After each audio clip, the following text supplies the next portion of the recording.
Hello and welcome to Squared Circle Junkies. We are your host, Michael the Bear Hayes. And this is Josh the Otter Hollums. The otter?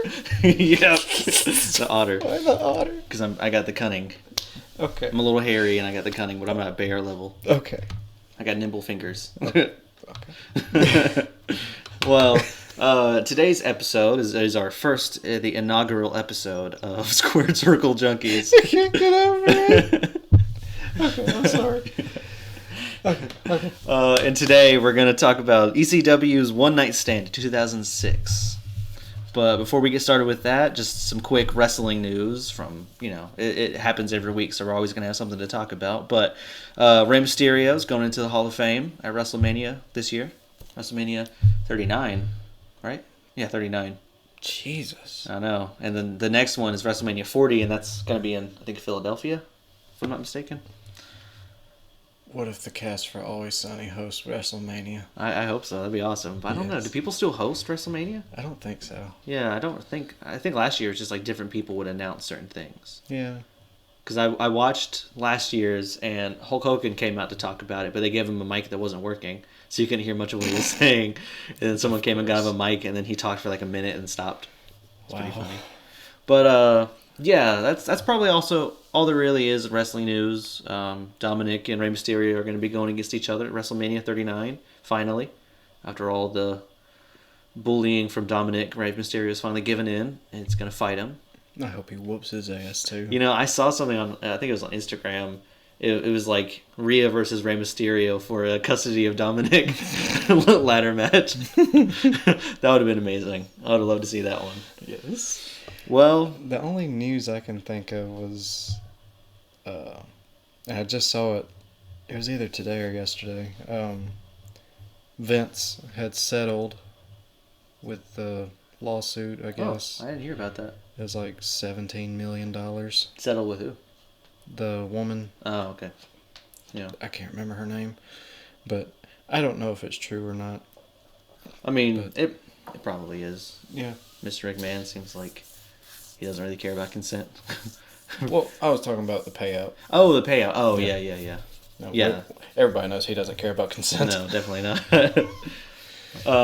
Let's see. Well, I guess without further ado, we'll just get into... Well, you got more? Yeah, for both of us, really, since it's our first episode, let's give a quick introduction to how we like wrestling and who our favorites are. Not all of them, because there's way too many. Yeah, there's too many to count. Yeah. It used to be as a kid, I would have a definitive favorite, and then that would change, but that would be my favorite. And now I love so many wrestlers for so many different reasons. Yeah, till this day, my top two are still Undertaker and Jeff Hardy. Yeah, Undertaker's definitely up there. Probably Undertaker, Shawn Michaels, Steve Austin, probably my three favorite. But that's everyone's three favorites. I mean, you can't go wrong with those three guys. Yeah, as far as like underdogs. Yeah. Underdogs, I don't know. I would have to say. I mean, he is an underdog, but not really. But Rob Van Dam. Yeah, I would say he's kind of an underdog. I mean, he definitely reached the top, but didn't stay there for long. But especially in WWE, Vince McMahon wants the big beefy guys. And yeah. Rob Van Dam, he's in shape and he's in good shape, but he's not tall. He's not especially big. Yeah. He's more of a high flyer. Well, I mean, other wrestling news I just thought about too would be Jeff Hardy got sentencing for the DUI, and I think it was in North Carolina, in Charlotte, I think. I think it was South Carolina. South Carolina, okay. It was one of those, I forget, one of the Carolinas. Yeah. I think he got like 10 years. He can't have a license for 10 years. Yep. Some amount of probation, some amount of community service. Technical jail time, but it was for time served. 38 days, something like that. 10 years you are not allowed to drive. And it's not like he's a young adult, he's like 40. So he's going to be like in his mid-50s before he can legally drive again. He might still get behind a wheel at some point, but really hope he's able to get sobered up. And even if he doesn't come back to wrestling, I would just want to make sure that he's okay, because we lose too many wrestlers to, overdose. And yeah, way too many. Yeah, so. But, what do you want to start first then? Your connection to wrestling, what you love about it? Oh, yeah. Wrestling has been in my life forever. Um, my my dad, obviously, he got me into it. He used to work for a lumber company, and he delivered wood to Goldberg and Chris Benoit. I didn't know about that. That's not funny, but it caught me by surprise. Yeah, but got to meet Goldberg, and nice. I didn't get to meet Chris, but my dad took a picture with him. Didn't get anything signed for me, but you know. Still cool though. Yeah. It's bold to do that at someone's house too. Yeah. But yeah, we used to hang out all the time, watch wrestling, and then as I got older, I moved out and watched it with my grandparents of all people. I got my grandmother hooked on it. She loved Jeff Hardy and The Undertaker. And Triple H. She loved Triple H. But got away from it for a little while, but now I am getting back into it, and I just fucking love it again. Yeah. Yeah, it's kind of similar with me. I guess my dad got me into it. I don't remember exactly. No, it wasn't it wasn't dad actually. It was my friend Donovan got me into it. That's what it was. Because I went to his house and we played like SmackDown vs. Raw 2006 or something. Well, you got a story? Well, what's up? Okay, so in middle school, yeah, and I saved it. I saved this story for this because I know you're gonna make so much fun of me. So when I was in middle school, that was the reunion of DX. Yeah. Okay, so that's what 2006, 2007, somewhere around there. So me and my buddies, it was me and 3 or 4 other guys. We loved wrestling and we loved DX so much that we formed our own little DX clique in middle school. And I specifically remember we were in gym class and it was the end of gym and all the boys went to the locker room, change out and everything. And I can't believe I'm telling you this. Anyway, we all line up like against some lockers. And like all like shoulder to shoulder line up. Yeah. And we look at the quote unquote popular kids, point at them and say, "Hey!" And then all of us did the suck it chop. Yeah. How many kids were we talking did the chop? It was me and 3 or 4 other people. Okay. But did you get beat up? No, they just looked at us and just laughed. But it sounds so funny now, but back then I was like, why am I doing this? This is embarrassing. Yeah. Even then in middle school? Yeah. It was funny. But it was just the best. And now it's funny to look back now. I'm surprised that I even remember it. But oh yeah. They just started laughing at us and were like, "What the hell is wrong with you idiots?" Yeah. That's too funny. Because I could imagine some of the kids there probably thought, like, yeah, we're showing these kids. Yikes. But, yeah. So got into wrestling. SmackDown vs. Raw 2006 was the first one I played. And I was in love with it for years. Probably till 2011, 2012 maybe. And I stopped watching it just because I got into music and movies and other things. And it was pandemic 2020 that I think I had got something, I don't know, I just got some extra money at work or something. And I went and I looked at GameStop and I bought SmackDown vs. Raw 2011. And ever since then, I've been hooked on wrestling all over again. I love all the new stuff and the old stuff. And I've definitely realized that I'm not, even though I mostly watch WWE, I'm not, like, what's the word? So on one side. I just love professional wrestling in all its forms, wherever it is. I mean, as long as it's safe, of course. But, like, AAA, New Japan, all that stuff. I love watching all professional wrestling. Yeah, I remember watching,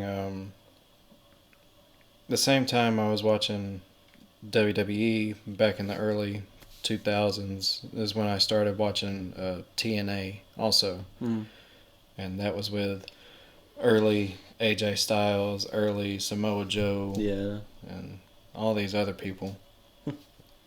But yeah, I remember when I first started watching TNA. It was when I was the big Jeff Hardy fan, and he lost that match to CM Punk, the steel cage match on SmackDown, where he had to leave. I remember being so sad, but then somehow I heard that he was going to TNA. I started watching it some there. I don't have too many memories watching. I definitely watched it kind of consistently at that point, but man, it was crazy back in those days before it became Impact and it was just TNA. Yeah. And Hulk Hogan, Bischoff, all those people were back and kind of trying to make their own WCW out of it, but it never really. I mean, it took off because it's still around, but what they were trying to do didn't really stick. Yeah, I really want to get into Ring of Honor. Yeah. And New World Japan. Yeah, I really want to get into all that Japanese wrestling too, because just from what I've heard, it's a lot more hard hitting. Yeah. They're a lot more stiff with their punches and kicks, and I would love to see it.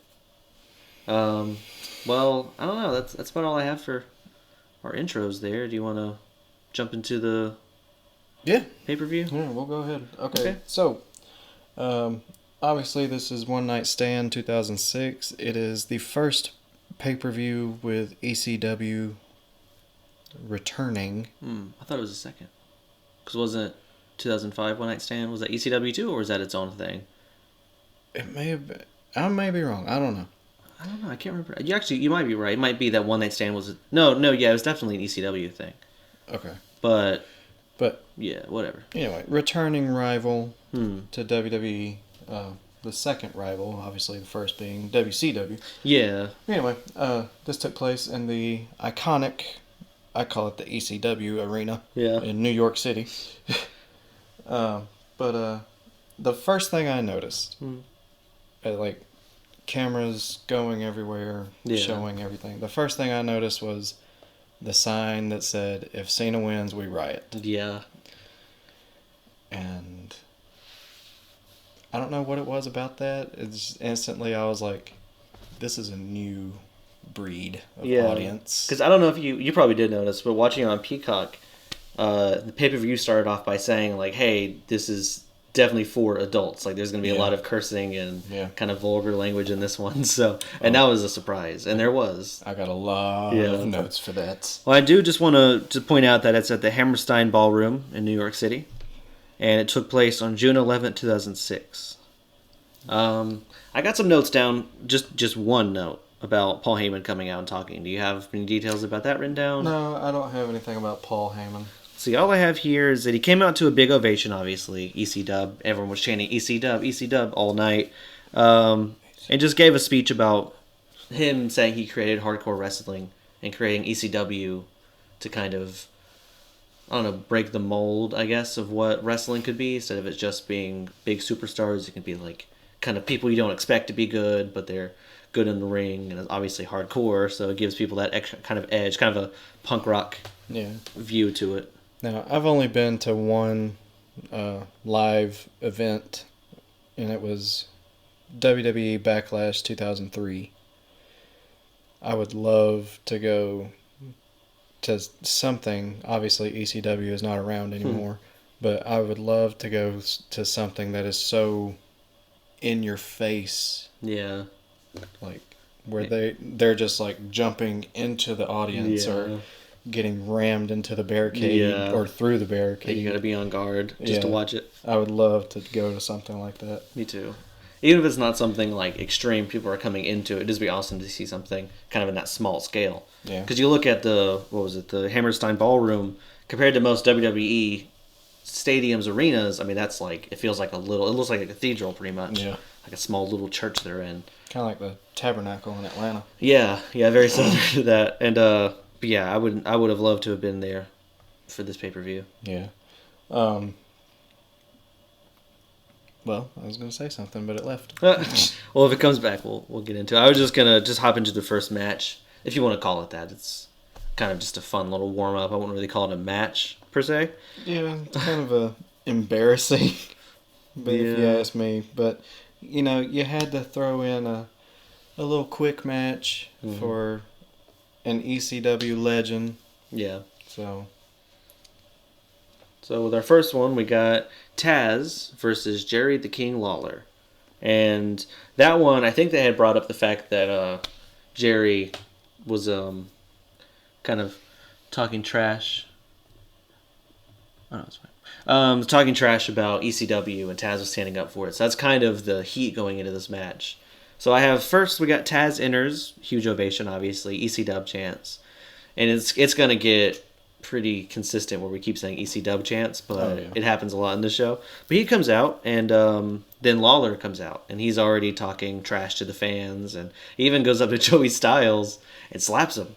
Yeah, I got, he actually looked at the crowd and says, he looks at the crowd, points at them, and says, "Y'all are pieces of shit." You can see him mouth it. That's funny. Y'all are pieces of shit.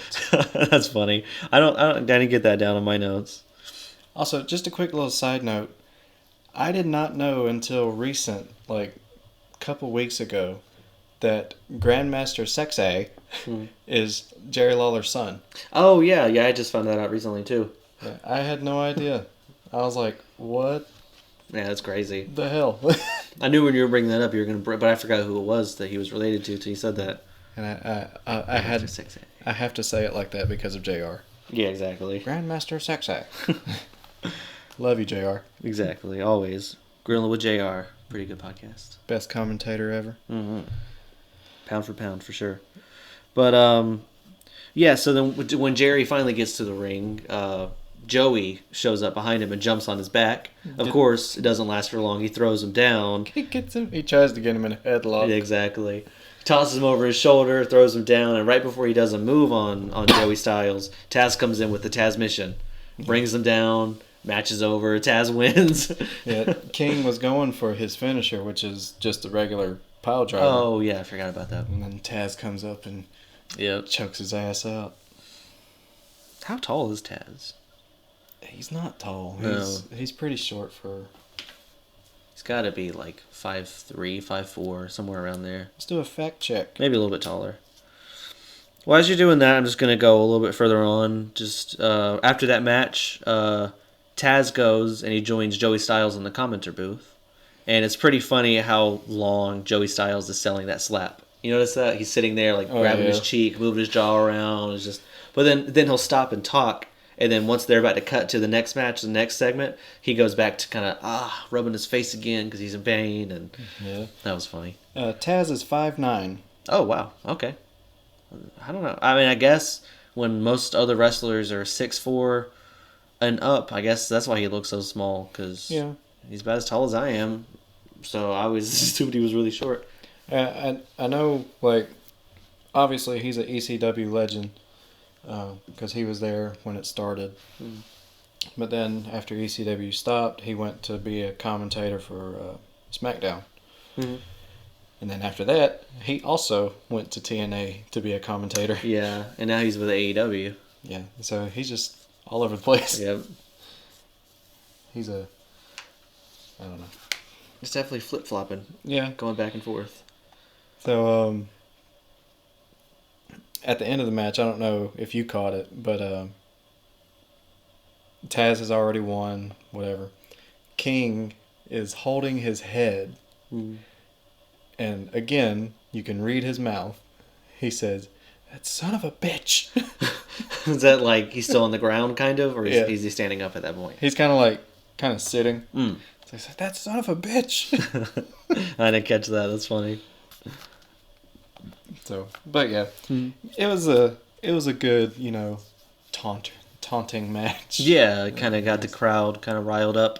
I mean, from the get-go, they hate everything WWE. Oh, yeah. Anything Superstar, anything that's not E.C.W, they hate it. Right off the bat. I got to get me an E.C.W shirt. That'd be cool. We need E.C.F.N.W. Yeah.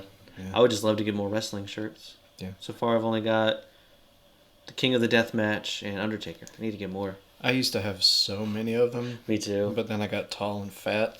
I definitely had at some point when DX came back, Shawn Michaels wore that DX cowboy hat. I had that at one point.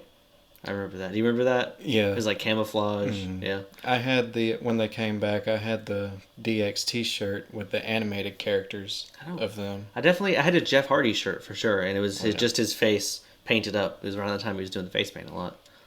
I can't remember. I had a Hardy Boys shirt. I can't remember which one it was. I also had their necklace. Nice. I never had that. I used to wear it to school all the time. I did have a few of the Jeff Hardy armbands. Yeah. The ones he had. And it was funny, too, because I think I had, or my parents had got it for me, like, off eBay probably. Maybe Amazon. I don't know if Amazon was really big at that point or not. But WWE was selling some that looked terrible, where it was, like, just something you slide down your arm, but instead of it being actual holes where you can see your skin, it was just, like, skin tone holes printed on the sleeve thing there. I didn't really like those as much. I remember being Jeff Hardy one year for Halloween, and somehow or another, now I don't know if it's true or not, but my grandmother had looked up what it was that he wore, and apparently it is pantyhose. Yeah, that makes sense. So she bought me different color pantyhose, and I went all out as Jeff Hardy one year. Yeah, I remember. I think it was around the time I was into Jeff Hardy again. My parents had bought me like a pack of those black tank tops because that's what he used to wear a lot, just the black tank tops and the black pants. But I was like a chubby 10-year-old with short hair, so I looked nothing like Jeff Hardy. But in those moments, you couldn't tell me I wasn't. Oh yeah, wrestling friends on the trampoline. Oh yeah. Now the one thing I do regret about that costume, I was supposed to have a blonde wig, and I was going to spray paint it different colors. Yeah. But I can't remember who bought the wig, but they messed up and bought a black wig. Oh yeah, so you couldn't see the colors. The one color that you could see was green, so I had like black and green hair. No, I mean that works. Yeah. I feel like he's done that look before. Yeah, but I mean, other than that, I had the baggy black pants and all that. It was fun. Man, I would love to, if there was a way to go back in time and just like keep all of that wrestling stuff I was getting as a kid. Because I went through my parents' attic and all I could find was just 2 figures that Charlie was playing with. Yeah.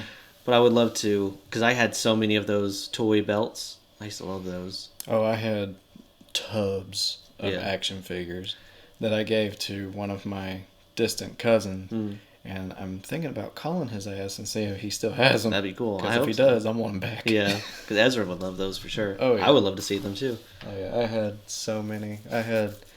I had a Stone Cold Steve Austin one that was so old. I know. I went with my dad over to the toy section, and I think I forgot what wrestler I was getting, but he saw Stone Cold and just put it in the cart too, because he just wanted for me to have it, I guess. I was at Walmart the other day, and me just strolling through, the toy section, just seeing what wrestling action figures they had. They actually had a Jeff Hardy action figure. Nice. So I started to get it, but I was like, I honestly, I kind of want to start collecting some of those too. Yeah. Like I have the Funko Pops, but there's only so many wrestling Funko Pops, but there are so many of those figures. Well, I went to a GameStop Friday. No, Thursday. I went Thursday.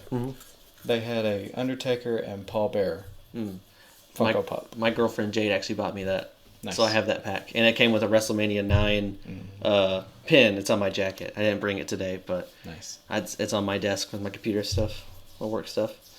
I think we went on a little tangent there. We'll get on to the next match here. You have to ignore it. We always go on tangents. Oh, yes. We love wrestling. I was actually another tangent. I was going to mention how I want to get some replica belts sometime. Oh, I did too. They're just so expensive, man. I wish they were a little bit cheaper, but I would love to, even if I just get 1 or 2. Just to have some, put them on display. Oh yeah. But I'm sorry. Go ahead. I would love to have replica belts. Me too. Anything we can get. Another thing I was gonna say. We should go. There's a toy store in Noonan. I think I told you about, called Full Circle Toys, right? And they have records and video games, but they have a good bit of wrestling figures, and they have those. I forgot what they're called, but it was like back in the Hogan Macho Man time. But it was like those little dolls that you could wrestle with. They were like plush kind of toys. And I had one. Yeah. I had one. They have a Hulk Hogan one at that place, and they have so many other wrestling action figures. I'd love to take you there sometime so we can check it out. It was kind of bulky. Yeah. Yeah, it had a big chest and little legs. Because there's a show on Netflix called The Toys That Made Us, and they did an episode on wrestling toys. And now I forgot what they were called. You saw that episode? Yeah. I know what you're talking about because I had one, but mine was Hollywood Hulk Hogan. Oh, yeah. Nice. Yeah, I think the one at that place is just... It might be Hogan when he came back in the red and yellow. It might not be him with the Speedo. I don't remember. Yeah, the tights. I had the Hollywood Hulk Hogan because when I got it, NWO had just started with WCW. Nice. So... Man, I wish I could have... Because I was born in 98, so I mean, I wasn't alive to have been... see any of the Attitude Era stuff. Ruthless Aggression, that's kind of my, like, nostalgic sweet spot, that area. Attitude was insane. Yeah, I love going back and checking that stuff out.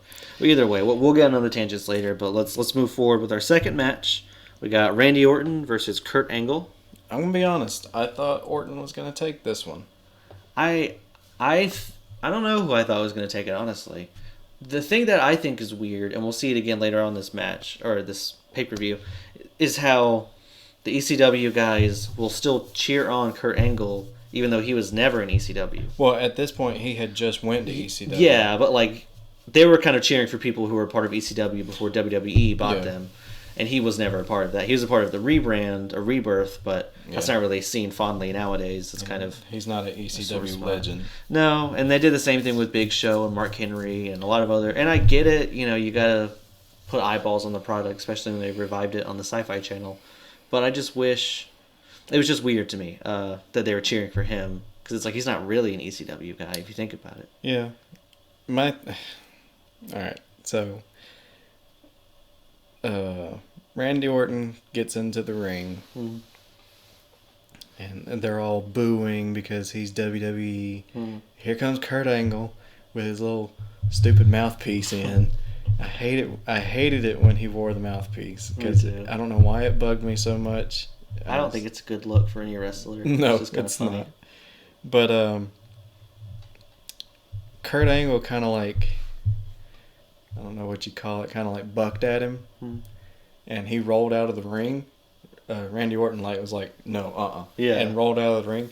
The crowd started chanting, "Pussy." Oh, really? Yeah.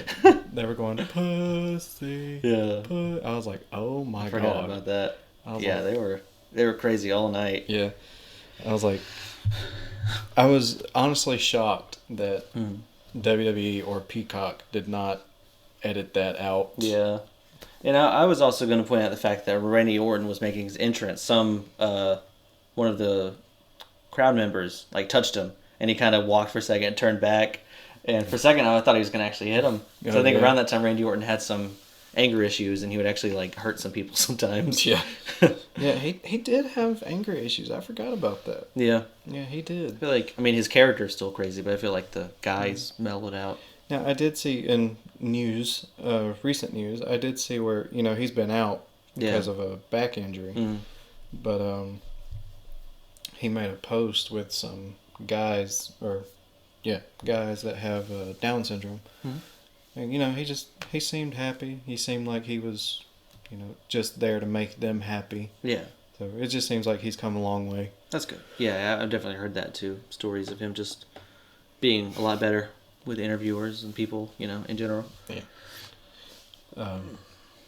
So, you want me to continue? Oh, yeah. Yeah, go ahead. So later on, Kurt Angle goes for the ankle lock. And the crowd starts chanting, "Break his ankle." Yeah. Break his ankle. And then on top of that, they start saying, "Fuck you, Orton." Yeah. Doom. And then, you probably have this. I hope you do. But Kurt Angle slapped Orton. And the crowd started chanting, "You got bitch slapped." Oh, yeah. I do remember that one. You got bitch slapped. Man, I was like... They love that cadence. Oh, yeah. I was like, oh, my God. Yeah, I forgot about that one. I'm trying to see what else I got here. Well, with that mouth guard, too, I was going to point out the fact how often Taz brings up the mouth guard. He's like, "Oh, yeah, I love that mouth guard. Oh, yeah, that's cool mouth guard. Oh, I love that. Oh, that's so cool." Yeah. It's like, shut up, dude. We see it. We all see he's got the mouth guard. I also feel like this was around that time Kurt Angle some people call him Perk Angle now, because I guess he was on prescription medication, maybe allegedly, and he was going like extra wild because he was able to medicate himself so heavily afterwards. Yeah. So he was doing a lot of a bunch of screaming. Yeah. And I think that was a year or two later he jumped ship to TNA. I think too. Right now he looks rough. Like right now? Yeah. Like 2023? Yeah. Oh, yeah. Yeah, he just looks rough. Very, very skinny. Like his arms aren't as muscular as they used to be, but just veins poking out everywhere. Yeah. It happens, though. I mean, Steve Austin, he looks good for his age now, but he's also got the veins poking out a lot, too, you know. Well, he also stays in shape. Yeah. I'm not saying that Kurt Angle doesn't, but... Yeah, I don't think Kurt Angle... Maybe, I don't know. I don't want to speculate too much on what he does, but it doesn't seem like he works out as much. Yeah. Or at least I'm sure he stays in shape, but he doesn't seem like he's trying to put on weight anymore. In the recent, year or two when Stone Cold made his return, and... Didn't he wrestle Kevin Owens? Yeah, that was the last WrestleMania. Yeah. Okay, so it was last year. He looked exactly the same as the day that he retired. Yeah. I do notice that he had a shirt on, so it makes me wonder if there was maybe some issues there, because he didn't used to wrestle with a shirt on, but did in this case. Just makes me wonder if there was... I mean, he's 60, I think, roughly 60 years old. Damn. So... I think. I could be wrong, but I think he's probably late 50s. So. I mean, that makes sense, because I think he retired in 2003. Yeah, because he walked out on that Brock Lesnar match. Yeah. We'll get to that at another point, another day. Let's see. I don't have too many more notes on that match, because it's weird for an ECW show. The only really extreme match was the fourth match, which we'll get to later on. I won't talk about it too much, but that one felt like a WWE match to me, in the sense where it was a lot of holds and slams and. Yeah, Kurt Angle he hit a German suplex, and he went for the angle slam, but Orton reversed it, and then. Did he end with the RKO after he reversed it? No, he finally hit the angle slam, but he only got the 2 count. Mm. And then. For the win, he got the ankle lock, yeah, on him, and Randy tapped. Yeah, and I think the crowd started chanting, "You tapped out." Yeah, I think so too. Yeah, they were crazy. I've never seen a crowd be that into it the whole night. Yeah, usually they get burned out maybe halfway through, or they're there for the beginning, there for the end, and the middle's kind of just whatever. An E.C.W crowd is like. Crackheads. Yeah, it really is. Those people are. I would love to go to an E.C.W show, but those dreams will probably never happen. Yeah, I don't see them doing a rebirth of E.C.W anytime soon. But I mean, G.C.W is probably even more extreme. Yeah. Now, I mean, maybe not all their matches, but some of their matches are more extreme. So I mean, that could be going to go too. I don't know. I like extreme matches for sure, but I don't really like the light tubes. I don't really care for that stuff. I feel like there's more negatives than there are positives to it. And I mean, I love wrestling, and I know it's dangerous no matter what, but I don't necessarily like to see it heightened with danger. Not all the time. Now that YouTube channel, I was telling you what, they have more than just that. Yeah, I saw they some have other ones there too. Best botches or botched moves. And then they have one called Wrestlers Being Jerks. I saw one where the guy, he did like the whole... Was it China that would do the cartwheel and then the backflip and the elbow? I think so. Yeah, he did that. But instead of doing the elbow, he did the cartwheel and the backflip and turned around and looked at the guy and just went, boop, and poked him on the nose. That's funny. Sounds like an Orange Cassidy move. Yeah, and then turn around and just slap shit out of him. Oh, yeah. Anyway, we just keep going on tangents. Yeah. But I guess Ezra's asleep. It sounds like it. But you want to move on to the third? Yeah, I thought the third one was pretty interesting. I love Tajiri. Anytime I see Tajiri, he's always great in my opinion. Yeah. Now this one was E.C.W versus E.C.W. Oh, full FBI, they were... Oh, I didn't know that. I didn't know they were E.C.W. Yeah. Now, I don't necessarily agree with his name. Nunzio, as we know him in WWE, his ECW name is Little Guido. Oh, yeah. And then there's Big Guido that came out with him, too. Well, this one was Tony Mamaluke. Yeah, so I meant like the third guy, the big muscle guy they had. Yeah, Big Guido. Well, yeah, so we got the FBI, which stands for Full-Blooded Italians. So their whole gimmick is that they're full-blooded Italians. So I don't think Nunzio, he just has red on, but the other guy, Tom, what was his last name? Mamaluke. No. Is it Tom? Tony Mamaluke. He had the red and the green on, definitely very much going for the Italian look there. And they took on Tajiri and Super Crazy. Yeah. That was the first time I've seen Super Crazy. I didn't know much about him. Yeah. Oh man. As far as I know, unless he went by a different name at some point. No, he well, obviously you weren't alive, but WCW, they had I don't think they were a faction, but I can't remember their name, but it was Super Crazy, Juventud, Psychosis, and La Parka. And they actually the first three, Super Crazy, Juventud, and Psychosis, they came back in the early thousands as man, I can't remember. I'll have to look it up. So now I thought you were going to say something about LWO. No. But that was with Guerrero and some other people, right? Yeah. The Latino World Order? Yeah. Or Latin World Order? Yeah. I can't remember. Man, I'm going to have to look it up real quick. That's going to drive me crazy. What was their faction? Well, I'll add a few notes in here until you... Yeah, go ahead. All right, well, so I got Super Crazy starting off first. Him taking on... I forgot who he was fighting, but he had a lot of good offense going on there. And I heard Joey Styles mentioned how he put on some weight, which I didn't know. I didn't know Super Crazy was skinny. I didn't know much about him. But he was awesome in the ring. He was doing great. I didn't really care for his attire, though. It was a little too... I don't really like full bright red attire like that. It's kind of jarring. Yeah, but that's what he was known for. Yeah. And also, he was Super Crazy. I'm not going to say he was an ECW legend, but he was there in 98. Oh, okay. Yeah, so I mean, I guess technically he would be part of it. He maybe not as big, but... Well, then, yes, and then we got Tajiri coming in there, obviously, him doing all his kicks, the Japanese buzzsaw. That's what they called him, right? Hell yeah. Yeah, he was awesome. I love his stuff. Yeah, I love Tajiri. Let's see. And you might have more here, too, but I'm just going to skip a little bit forward to the point where Tajiri and Super Crazy get both of the FBI guys in the double tarantulas. You remember that? Yes. In the corners? That was awesome. Yeah, that was cool. I used to love the tarantulas. One thing that I do wanted to hit on was the I call it a super face buster that he hit on Nunzio or Little Guido, whatever you want to call him. But he threw him so high up in the air. Yeah. I don't remember that spot. Oh man.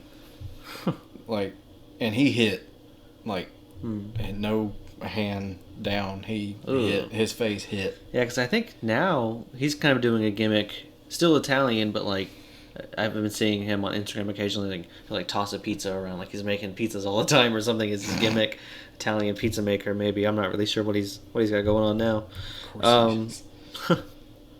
But yeah, so they get those moves in, they get some offense in, but then Big Guido steps in, knocks both of them down for a little while.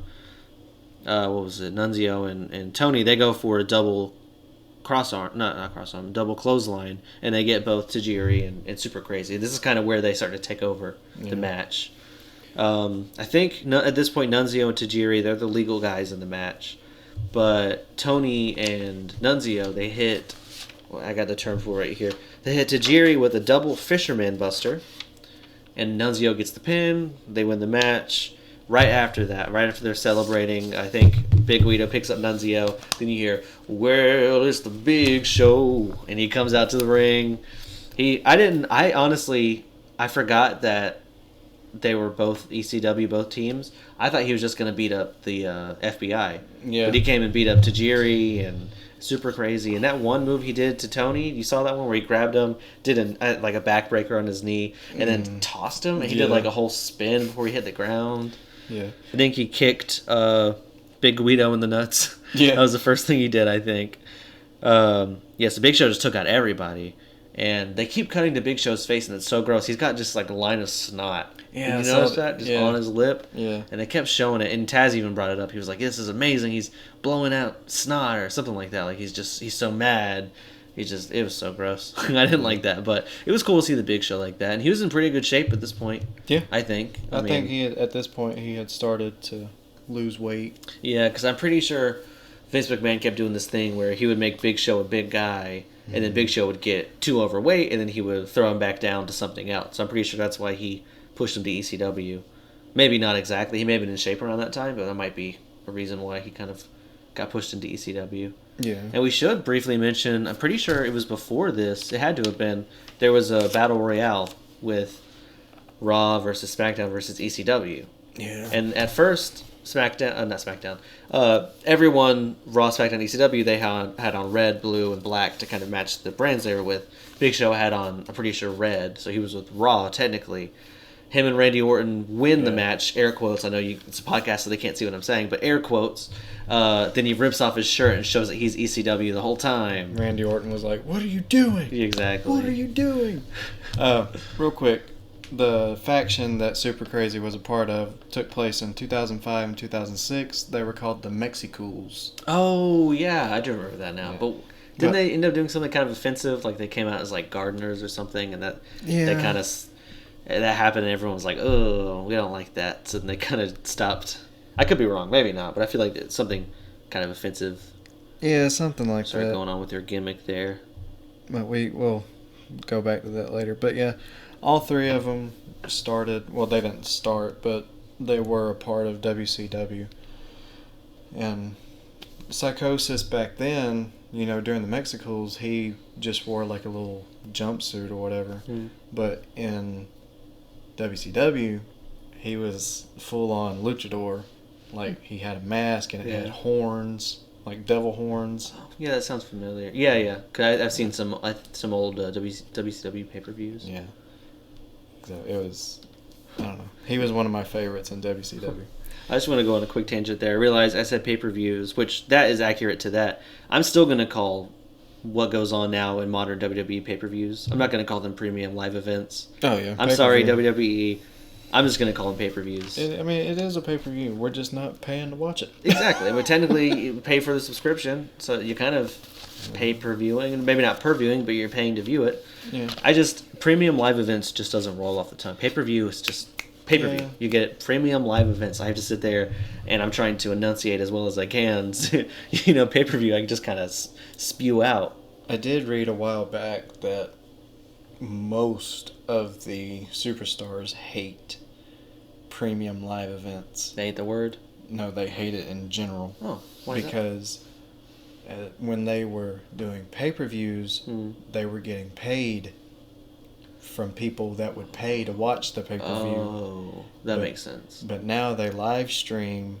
Yeah. Like on Peacock and stuff, they're not getting paid as much. Makes sense. Yeah. I mean, because if you think about it, obviously you're paying the channel to watch it, but you're still kind of paying WWE directly for access to watch this. And now you're paying for Peacock, which has WWE. But people buy Peacock and never watch WWE at all. Some people buy it for the movies and the shows and everything else. So it makes sense. I didn't think about that. Yeah. Peacock, I love you. You have everything I could ever ask for as far as WWE. Oh, yeah. But at the end of the day, wrestlers being safe and getting paid, that's what I care about the most. Oh, yeah. As long as they get to do what they want and they make good money at it and they're safe doing it, that's all I care about. I know we talked about it before, but I think I understand it, but I also think that it's kind of shitty that wrestlers do not have health insurance. Yeah, because they're technically not private, but they're contractors. Independent contractors. Yeah, exactly. Now, if they do get seriously injured while performing, the company will pay for that. Yeah. But if they have COVID or whatever, they break a bone outside of work, Yeah. They're not. Or, like, certain legends might not wrestle for 20, 30 years, but you would think they'd still get protection because WWE still uses them sometimes. Yeah. Not for wrestling necessarily, but for promotion or their name. I'm thinking, like, Jake the Snake Roberts specifically. They had to make a GoFundMe to get the surgery he needed. Yeah. I forgot what surgery it was, but, you know, that's something I wish WWE hopefully will change someday. Yeah. You know, and the other thing, too, is... Yeah, you can make a lot of money there, but you have to be a big guy. You know, a big person, man or woman, get a big push. But in order to get the big push, you have to be seen by enough people. Yeah. And it's just, you know, I get it, WWE, they want to stick with what makes money, but you got to make new stars. And luckily they're doing that now more with Triple H running the show, which I love. I hope he stays there because the build up to Cody Rhodes versus Roman Reigns, it feels old school heat to me. Like... I saw someone mention the fact that they haven't fought each other once, which is a good thing, I feel like, for them to do, because then we're going to see them fight for the one and only time at WrestleMania. Yeah, I've been keeping up with the whole Cody Rhodes thing and the tribal chief. Yeah.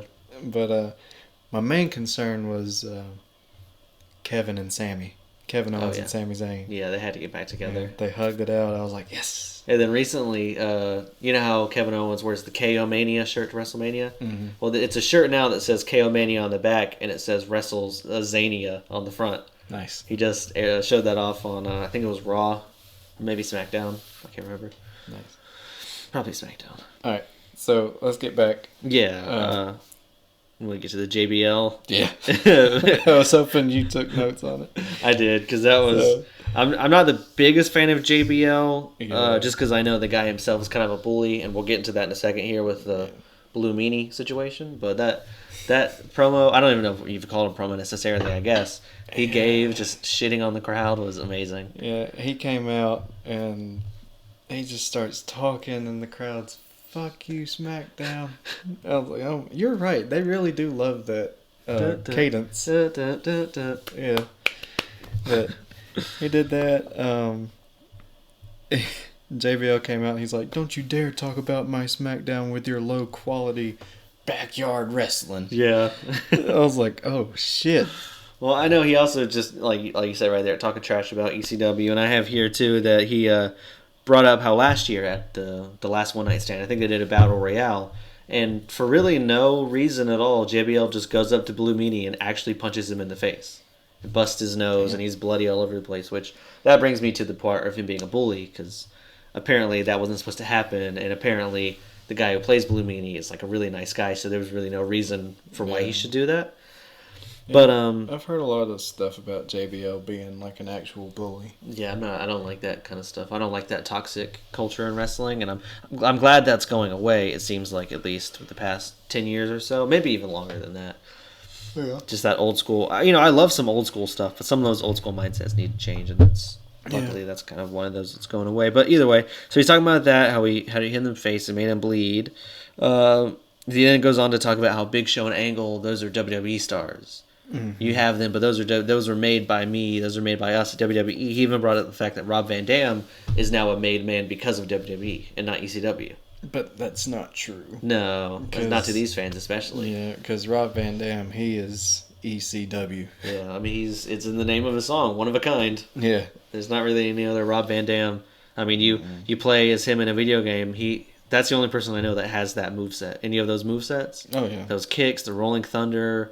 A lot of people do the Frog Splash, but no one does a Frog Splash like him. 5-star. I would definitely put him, if I was to rank Frog Splashes, he would definitely be in the top 5. If I had to rank those, for me, he would be number 1. Yeah. Because, number 1, the height that he gets and the way that he turns his body. Yeah, I thought that was insane. Eddie Guerrero is definitely up there. Oh, yeah, definitely. A new guy, actually, kind of new. Montez Ford, he does a great one. Yeah, I've seen some of his stuff. And then when he lands, he does this thing where he lands and it kind of does like not a front flip, but kind of like a handstand off of them because he just gets so much just bounce once he hits the ground. I saw one, he got so much air. Yeah. I was like... Yeah, he's great. I hope they keep to push Montez forward. I hope they keep pushing him because... him and Bianca, I love seeing them together, but also him and and Dawkins. They're great together too. But I would love to see him kind of do his own singles run. Hopefully that's around the corner. I feel like it is. With him going to the chamber by himself and doing a great job at the recent Elimination Chamber. Either way. Okay, let's see. He also talks trash about how Taz is a household name because of WWE. And then he talks about how ECW is going to be on Sci-Fi. And he calls all of the fans Star Trek geeks. Yep. Going to the Sci-Fi channel. You get to watch Star Trek and you get to watch your E.C.W. Yeah. I can't remember. I think it was right after he said they were low-quality backyard wrestling. The crowd starts chanting... yeah, I remember this one too. You suck dick. You suck dick. I was like, oh no. And then, you go ahead. I was just going to say, and then after the Sci-Fi thing, they start chanting, shut the fuck up. Yeah. I was going to say with the other chant before, he said something about how it's a room full of men talking about a male organ. And he says... Yeah, that's what it was. And I don't condone these words at all, but he says, who's the real fruit booty? Yeah. Which is insane. The fruit booty. I know it's 2006, but man, that was insane. But that cracked me up. But you got to think, back then, there was no cancel culture and all this other stuff.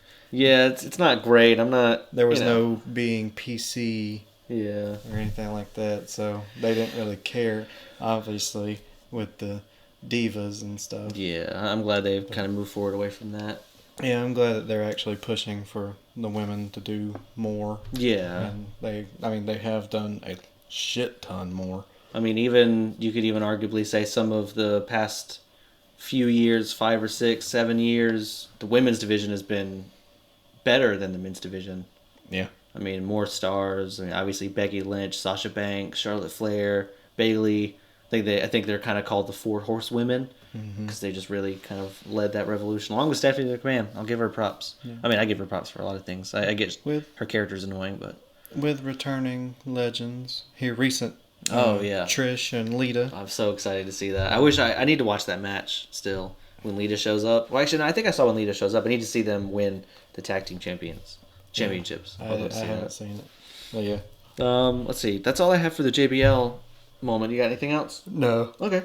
Well, moving forward, our 4th match of the night is Rey Mysterio versus Sabu for the World Heavyweight Championship. And this is Rey Mysterio is the champion coming into this match. And go ahead. Go ahead. Yeah, I was going to say, I thought something was funny during Sabu's entrance. He does that kind of, that point, obviously, you just did there. But I could tell he went to do it in front of what he thought was the camera, but facing the wrong way. So he does it for a second and stops. And then turns around and faces the camera and then does it all the way. Like he just didn't know where the hard cam was when he did it. It's pretty funny. I don't want to make any accusations. But I don't know if he's like Muslim? And he's like pointing to Allah? I don't know. I mean, I could be wrong. Was Iron Sheik, was he actually like of Middle Eastern descent? I'm not sure. He may have been. I think he was. I don't know. I feel like there's someone... Iron Sheik is great too. Yeah. I feel like there's someone who wasn't actually... No, maybe we're thinking of the fact that they say he was related to Iron Sheik. But I don't think they were actually related. Yeah. Sabu and Sheik. I think that was a kayfabe thing. Go ahead. I was just going to say, are we going back? Did you have something else to say? Oh, no, I was just going to keep talking about the match. I was just going to say that it was Extreme Rules. Oh, yeah. Yeah, I forgot about that. The stipulation there. And side tangent, real quick. For all you listeners who have not agreed to listen yet, I'm hoping to get somebody on this podcast eventually as a special guest. He actually runs a promotion here in Griffin, Georgia. Little did I know, he is the retired referee, Nick Patrick, who is the referee for this match. Oh, yeah. But he runs Deep South Wrestling, and I've seen a few of their matches online. Like, pretty good. Yeah. They always hold shows in Atlanta. I need to check it out. But, yeah. Anyway. Yeah, I would love to have him on if, we're able to get to that point someday. Yeah. I would love to. Yeah. Extreme Rules, Nick Patrick is the referee. He's probably my favorite referee. Yeah. Because he always gets into it with the wrestlers, it seems. I'm trying to think of some. Mike Chioda. Tim White. What was his name? Charles Robinson? Is that his name? The blonde one? I think so. Something like that. Because he did that one really long run to the ring. That's kind of memed up now. Yeah. So then we got Ray coming out with some pretty cool looking attire. I like that. Because I didn't know, obviously, the Rey Mysterio I watched, he had the baggy pants attire. So it's cool when he does the tights. Kind of what he's doing now this past, I don't know for how long, but the past 8 years maybe he's been doing the tight kind of look again like he used to in the 90s. So he looks really cool with his E.C.W gear on. I think he's got E.C.W printed on the back of his mask. Yeah. So he looks great in this match. I do notice that they're both standing at each other with chairs. Yeah, they both came out kind of like, and then Nick Patrick has to take the chairs away from them, and kind of, which is weird because it's an Extreme Rules match. So I'm like, I get maybe kind of why you want to start it off without the chairs, but it's kind of funny when you think about it. Like, why did he stop? This is an Extreme Rules match. One thing that I noticed with Sabu is obviously me being a huge Jeff Hardy fan. I love the Hardy Boys, the early Hardy Boys, like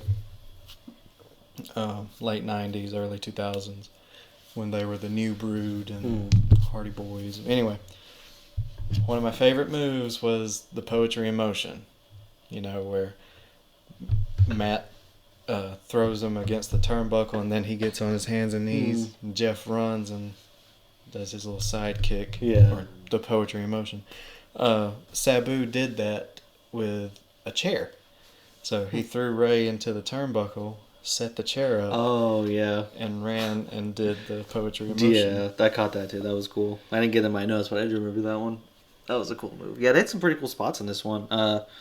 It's not right now, and I'm jumping ahead a little bit, and we can go back, obviously. But Sabu has Rey Mysterio kind of down in the middle of the ring, has a chair next to him. He jumps over Ray on the chair to the rope, does a moonsault, but when he lands, his knee very clearly hits Rey Mysterio in the face. And you could tell Sabu was probably apologizing, but he didn't move down for the pin. So it's almost like he's pinning Ray with his leg over the kind of chin, chest area. Yeah, that move where he does that, the moonsault, that's like one of his signature moves. Yeah, I could tell. He kept, because I think it was before that, he went and set up a table between the ring and the guard there.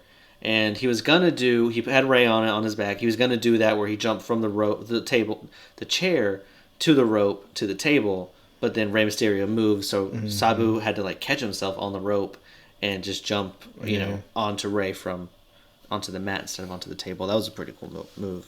I did see where Ray, he hit a Hurricanrana with the chair.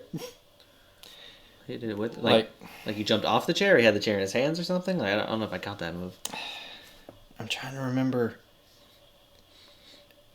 I think he he hit the Hurricanrana, and Sabu went into the chair. Oh yeah, I do remember that. Yeah, you're right. Okay, I forgot about that.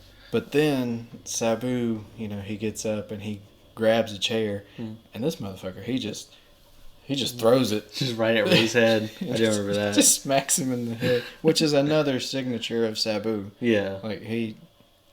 He's a chair guy. Yeah, definitely. He loves chairs. What was his name? Sandman. He was kendo stick. Yeah. And Tommy Dreamer's kendo stick.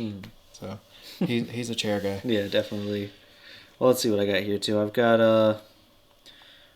I think Ray does, I forgot what they called it now, some sort of senton, a sitting senton maybe, onto Sabu through the table. And for a second there, Nick Patrick does the X signal with his hands, which anyone who doesn't watch wrestling or is learning and doesn't know this yet, when a referee does an X with their hand, that means that the wrestler is hurt bad enough to where they can't continue.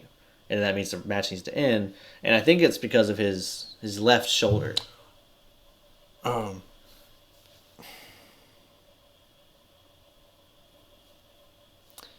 What did you say he did? I'm sorry. He did a sitting senton, I think, or senton. I forgot what it's called exactly, but it was a senton through the table onto Sabu. He went down, kind of grabbing his shoulder, and Nick Patrick did the X sign. No, it wasn't a senton. What was it? It was a springboard DDT. No, that was the end of the match. Because there was 2 table spots where Ray put Sabu through. Okay, you're right. Because then Sabu, I guess he was fine. Was able to keep going. They fought a little bit longer, which it may have been a work too, because we'll get to the ending of this match in a second. But they get back in the ring, then they fight, and then they do some of the moves we mentioned earlier. He throws the chair at him at that point. Yeah. Some of those moves. At some point, Ray kicks Sabu into the chair. So Sabu's sitting in the chair, and I think Ray does a springboard senton onto him there too, onto the chair, knocks him back. Yeah, that was a cool move. So that's my bad. I got ahead of myself. Yeah, I mean it's 2 table spots. I had to go back and check it too. Okay. Go ahead.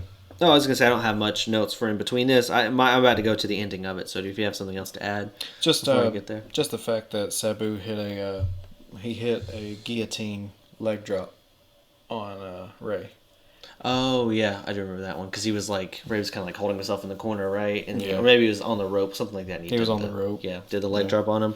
Well, I've got here that I think Sabu's got Ray on the table again, but this time Ray's standing. Sabu does the same thing, jumps to the chair, to the top rope, comes onto Ray and does a DDT through the table.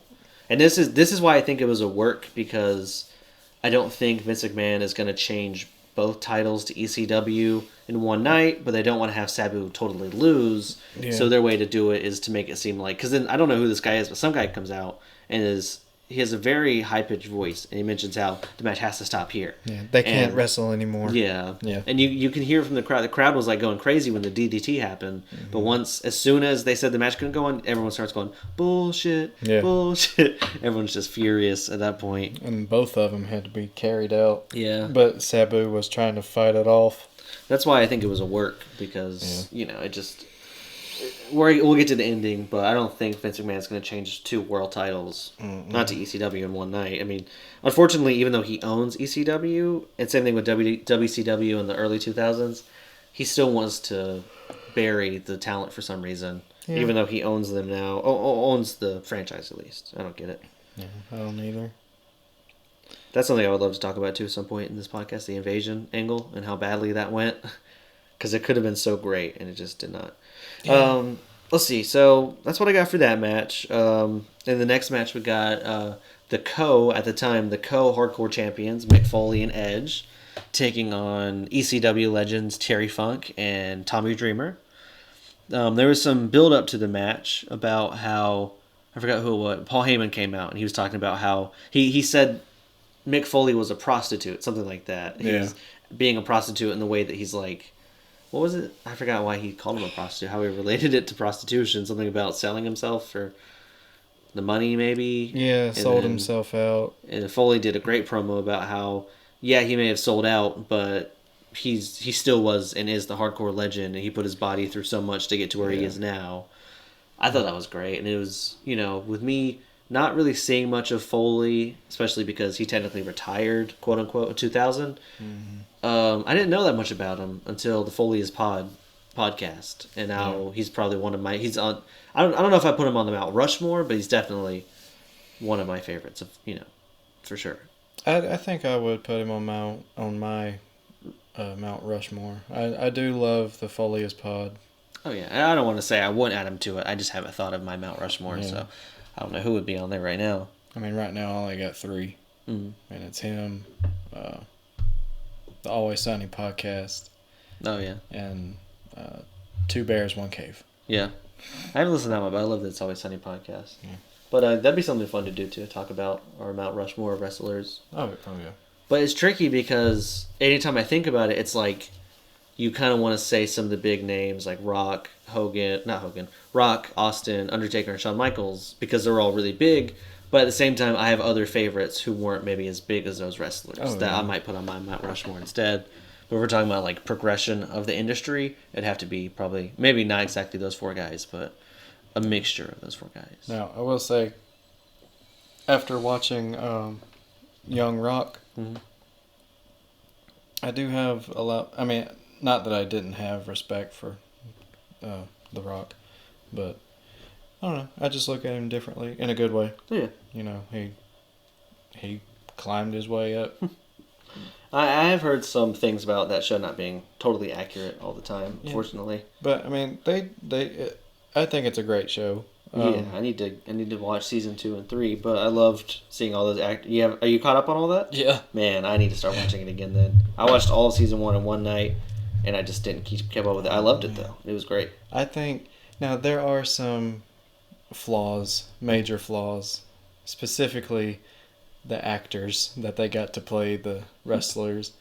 However, the guys that they got to play the Iron Sheik and Andre look just like them. I did see a video of the guy that got to play Austin, and he might not look exactly like him, but I think he does a pretty good impression. That video I showed you of wrestling in the mall, where the guy jumped off the balcony, the guy that plays Steve Austin, that was his son.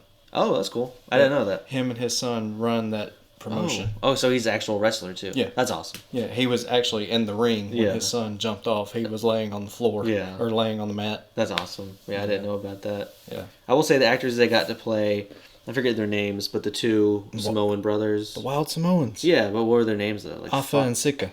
Who's Fatu then? Fatu. That's Rikishi. That's his actual name? Yeah, that's his real name. Okay, all right. That's what I got mixed up then. Yeah. There's so many of the Onawai family.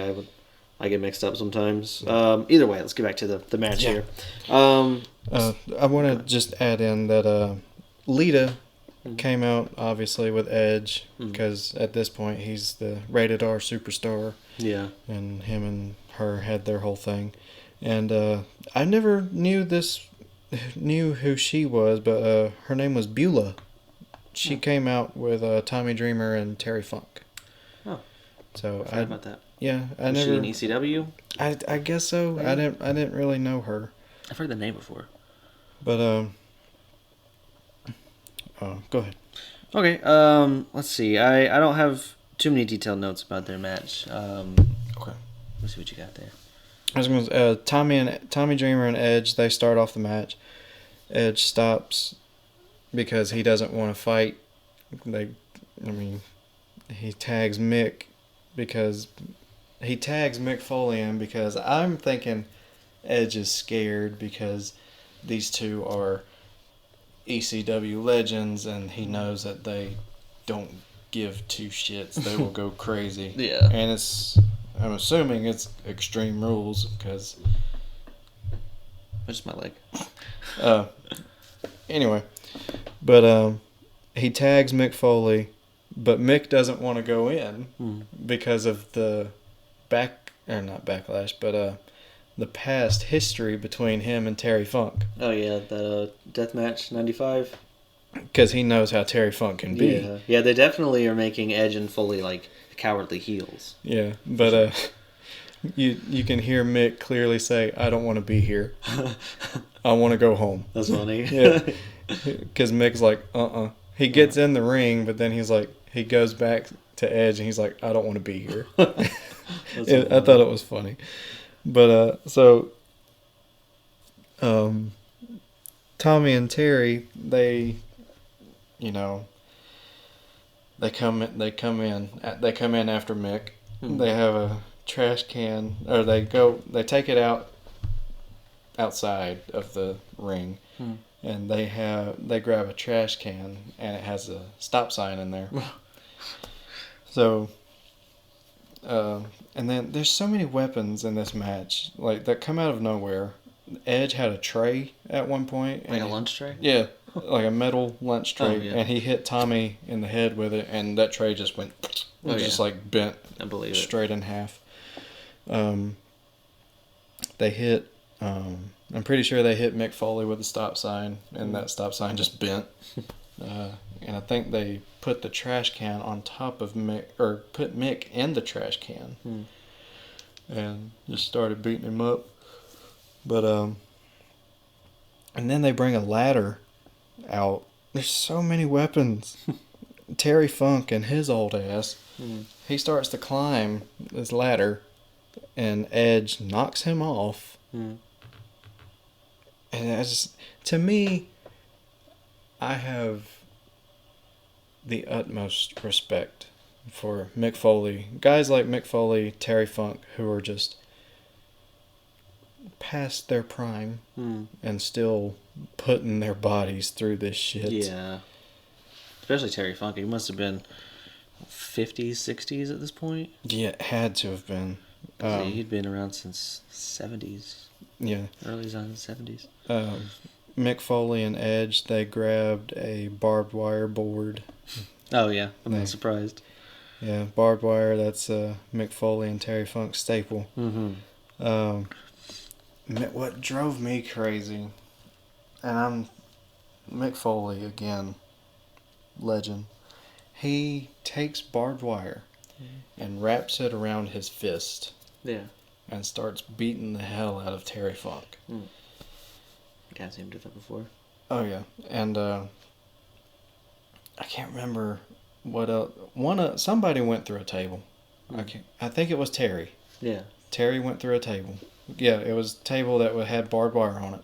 Like on top? He went on top? Oh, wow. Yeah. And that was toward the end of it.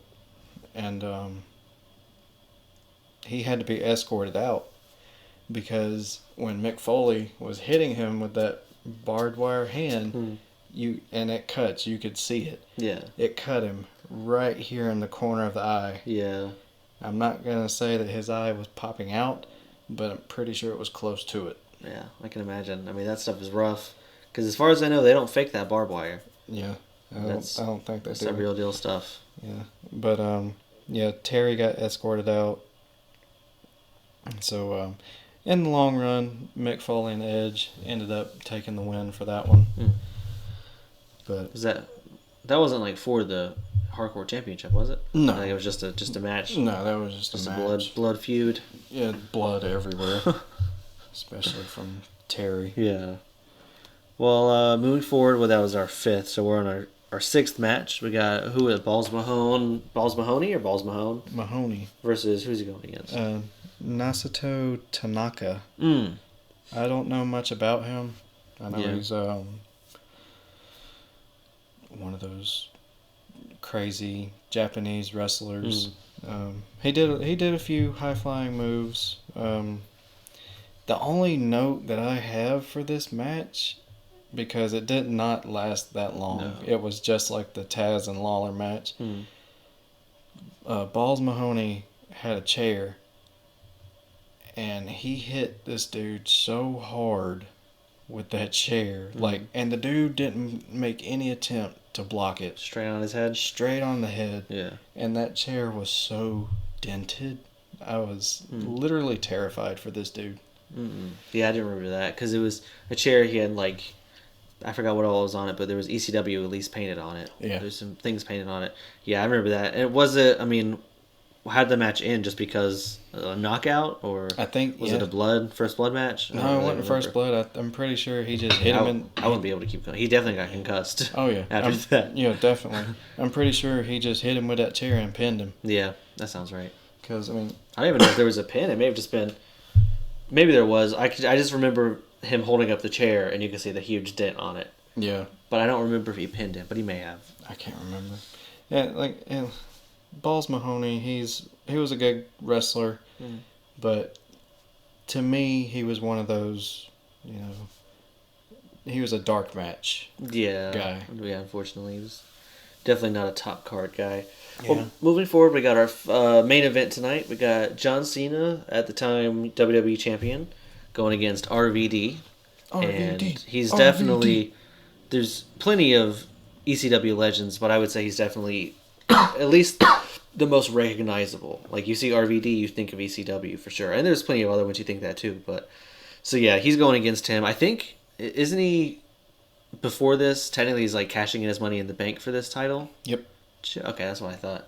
So we got them going against each other, which was a great match. And of course, we got John Cena coming out, and RVD comes out, obviously to a huge ovation. John Cena, not so much. John Cena's getting boos, and he runs out to the ring, and there's this very funny moment where he has taken his shirt off, the way John Cena usually does, and throws it into the crowd. But because this is ECW, and they don't like John Cena, they throw it back at him. They throw it back, and it perfectly hits the ropes, John Cena takes it again to another side, throws it, they throw it back. I think that happens another time. And the very last time it happened, this one guy grabs it, wipes his butt with the shirt a little bit, throws it at John Cena, and then starts flipping him off. It happened a total of 4 times. Yeah.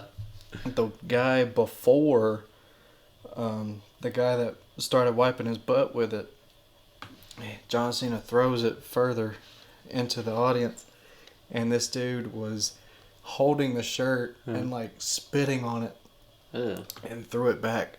Well, yeah, after all the shirt throwing and being thrown back in, which is definitely a very fun memory, I feel like that's probably one of the big standouts from that match. We got them RVD and John Cena start wrestling, start going at it, and you can tell that there's like this change with John Cena where he may have been somewhat of a heel at this point. This was probably still around the Doctor of Thugonomics time. Maybe he was just getting out of that at this point. He had just gotten out. This is the hustle, loyalty, and respect. Cena. Oh, yeah. Well, he comes out, and you can tell there's a change where he realizes he needs to turn up the heel aspect just a little bit more. Obviously, they're already on RVD's side, but he wants like the fans to really hate him during this match, which you don't really see from John Cena often because on WWE, he's always presented... I mean, of course, there are people that chant Cena sucks, but for the most part, Cena's cheered. Oh, yeah. A whole lot of boos coming for Cena. There was nothing but Cena sucks, Cena sucks. Because usually on WWE, there's let's go Cena, Cena sucks. There's usually that kind of chant, but this one was just Cena sucks. No let's go Cena at all. Yeah. So we got them going against each other, which was great. They were doing awesome. We got the elbow and collar... what's it called? Elbow and shoulder lockup? Something like that. Collar and elbow lockup. Doing things like that. At some point, John Cena catches RVD's leg, and RVD goes for a kick over him. John Cena ducks. Then he comes back for that mule kick, hits John Cena in the ear, and then John Cena backs out of the ring. You can tell, kind of like Randy Orton taking a second to catch himself, kind of seeing where he's at, what he's got to do in this match. He comes back in the ring. He starts to dominate some more. He's taking over RVD. At some point, he gets RVD out of the ring. RVD is in the corner holding onto the rails. John Cena gets on the top turnbuckle and does kind of like an elbow to his back. Yeah. So RVD's back was kind of a weird spot because John Cena doesn't really go high that often. Yeah, they don't really... I don't know. I mean, he does that one leg drop. That's kind of it for his high flying. And he does it's not a Canadian destroyer, is it? That one movie he does where he gets on people's back and like does a spin and flips them over. That's kind of it's a like a variation of it, or but the Canadian destroyer is a pile driver. It's a flipping pile driver. Oh yeah, you're right. That was like a flipping power bomb. Yeah. But so we got the two of them going at it. I know one notable thing I thought was pretty cool is RVD. I want to say, doesn't he do like the Arabian drop with the chair like under his butt? He does that on John Cena, and then he sets the chair up on John Cena and does a rolling thunder on top of the chair. That was a really cool spot. I love that rolling thunder move. Oh yeah, that has always been one of my favorites. RVD is just so talented, but he's also like very into jiu-jitsu and all these other type of martial arts. Yeah, I think he's a very kind of zen kind of guy, that kind of stuff. Because he has the yin-yang? Yeah, the yin-yang on pretty much everything. Yeah, I don't think I've ever seen piece of attire. It's always going to have RVD, and it's always going to have a yin-yang on it. There might be a dragon sometimes, or just fire. Yeah. So yeah, we got them going back at it. RVD is kind of getting the upper hand here, but then John Cena gets back on top, and John Cena does this one move where he's got the chair wedged in the corner, and he does, I forgot what it's called right now, but he basically launches RVD headfirst into the chair. And you can tell because the chair is flat, RVD hits it so hard that the chair opens. It wasn't a drop toe hold, was it? I don't think so. I think it was that move where you're kind of holding their legs, they're down, and it's kind of like you're using your momentum to then flip them up and over. Yeah. I know people do it to Triple H a lot, or Triple H does it to people a lot. Yeah. I forgot what that move's called though, but it doesn't really matter right now. Let's see what else we got there. I think RVD is starting to get the upper hand. I know there's a table in the corner set up, leaning against the corner, and someone shows up running spears him, but this person has on a jacket and like a bicycle helmet, like a motorbike helmet for some reason. Yeah. It turns out it's Edge. Edge. Dun, dun, dun. Exactly. I don't know exactly the heat there. I don't know if they're already feuding or if Edge is trying to get a feud started here. But he spears John Cena. It seems like they have something going on beforehand. I think they had something going on before. I'm not really sure if it was post or pre. I don't remember either. Well, either way, he does the spear on him, and then RVD is able to get the 5-star frog splash on him, and he does great height. He does that thing where he flips, and once he lands, he shoots over John Cena, and he's kind of rolling around the ring really excited, trying to figure out what to do next. He realizes Nick Patrick is out, so he goes and tries to get Nick Patrick up, but Nick Patrick is so out of it that he can't get up. So as he's pinning John Cena, you see Paul Heyman running to the ring. Paul Heyman counts 1, 2, 3. RVD is the new WWE champion. The huge pop from the crowd. Everyone's happy. I don't even know what happens to Cena at this point. He probably rolled out and got the hell out of that arena as soon as possible. And RVD makes his way, for some reason, I guess just to celebrate, makes his way through the crowd. I think up to his girlfriend, maybe wife at the time. I think it could just be a young woman that he just goes to hug. I'm not sure. Yeah. Yeah, he's making his way back to the ring, and then all of the ECW alums and some of the new guys, Big Show, Angle, they're picking him up on the shoulders. He's doing the RVD, thumb point at himself, and that's the end of our pay-per-view. Ends with RVD being the world champion. And I don't know how long he stays world champion, but I know unfortunately he gets busted having weed, and the company forces him to relinquish the title. But I want to say it was, I don't know, if you got a few weeks out of it, at least maybe a month or two out of champion. Maybe not. I don't remember. I should have looked into that before we got started here. But, yeah, so that's our pay-per-view today. Yeah. I give it, if I had to rate it, I thought it was very enjoyable. I don't know, the Randy and Angle match, there wasn't anything special to it, in my opinion, besides some of the chants and Orton reacting to the crowd. I think it's pretty funny.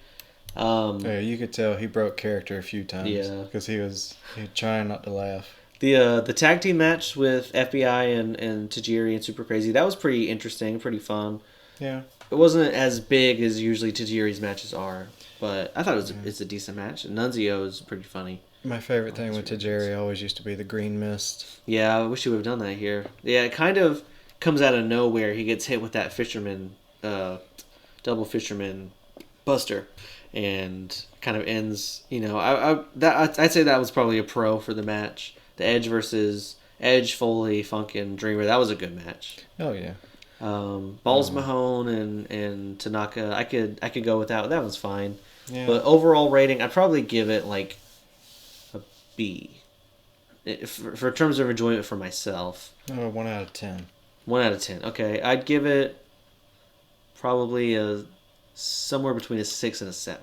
I was thinking 7. Because the only thing that was jarring to me is just some of like the "you suck dick" chants, and they're also being really misogynistic towards Lita when she came out. Yeah. And the Joey Styles and Taz making a bunch of like sex jokes, calling I didn't really care for all of that stuff. So that's probably why I don't rank it too highly. Some of that stuff was kind of jarring, but I did enjoy the matches overall, and storytelling was fun. I'm happy to see RVD win that championship. Yeah. It's that match is on the lines of excitement for me the way when Jeff Hardy wins at Armageddon versus Ed and Triple H. Bigger because I love Jeff Hardy more, I think. Yeah. But yeah.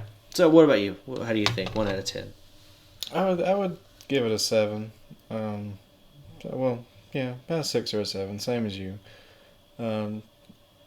Not all of the matches were great, but there were some good spots in the matches. For me, it was the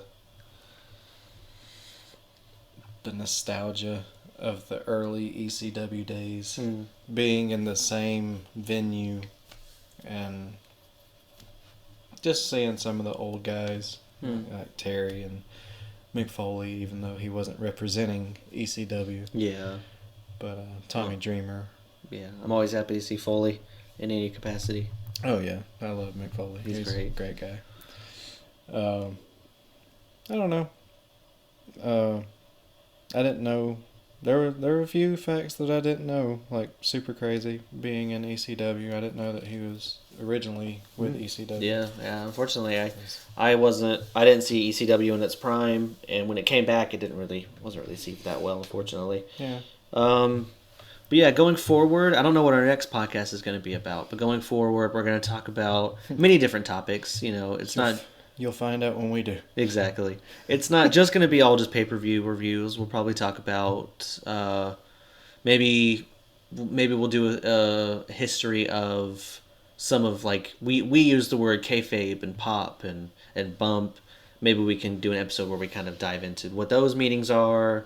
Maybe kind of explain some rudimentary things of wrestling would be an interesting one.